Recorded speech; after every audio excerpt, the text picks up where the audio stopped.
He's an assistant professor in criminology at Liverpool John Moores University. He joins us now from Manchester. Rizwan Sabir, good to have you again here on Al Jazeera. When we get the name, when we get the identity, morning, how do you think the authorities will describe the investigation and what happened at 10:33 last night? Well, we don't know the name and the identity of the attacker at the moment. However, the police are still saying that this is an act of terrorism. So they're treating it, and they've escalated it to the highest possible level, and that's confirmed in the calling of the Cobra Committee meeting that's imminently taking place by the Prime Minister. So they're already treating it very seriously. And in fact, last night around 10:40, the sirens that were wailing all over Manchester showed that the very well-rehearsed plan that law enforcement agencies have been practicing now for many years was put into practice very quickly. How do you think this will fold itself into the election campaign? We're not very far away from a general election, and yet they've suspended campaigning, understandably, as a mark of respect to the people who lost their lives.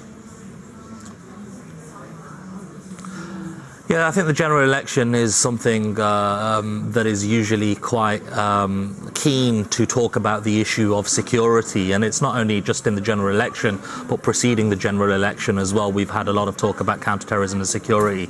So I think there will be discussion amongst the main political parties on how to respond to this.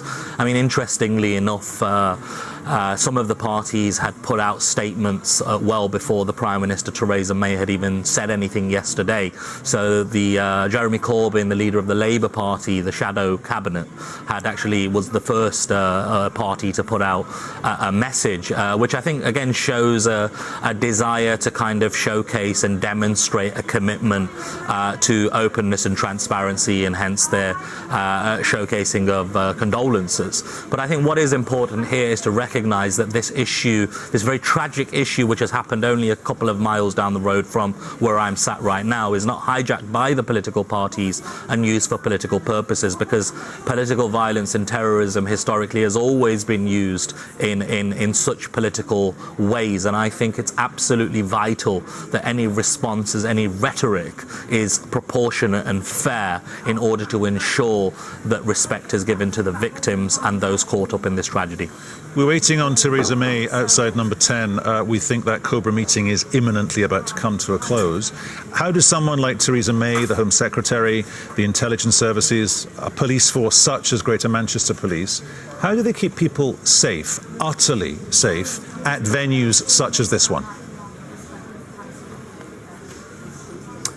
Well, the simple answer to that question is they can't keep everybody safe all of the time. And the fact that this is a concert which would be described in technical terms as a soft target, it's not an airport, it's not a military installation, it's not a police barracks or army barracks.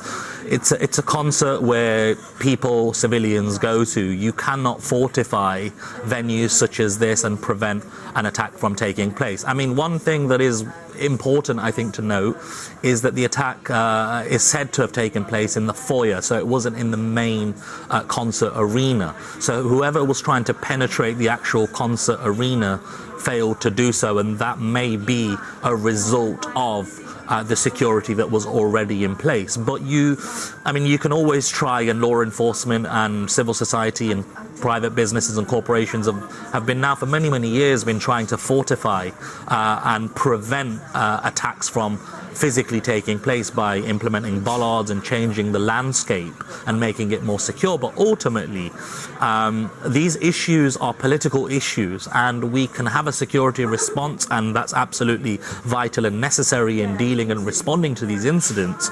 But I think when the dust settles on Manchester, I think a very serious discussion needs to take place around what is it that's prompting individuals to detonate devices in these soft targets like concerts, venues. And I think these are difficult questions, and I think there is a time to ask them. Maybe now is not the time, it's not sensitive, but I do think that these questions need to be raised, and politicians need to recognize that they cannot play politics and political football with these issues, which have a deeply damaging impact and actually do very very little to generate security and actually do more to increase insecurity and a sense of anxiety amongst the general public.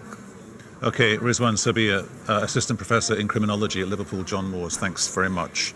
Let's just show you the scene outside number 10 Downing Street. We are expecting Theresa May, the British Prime Minister.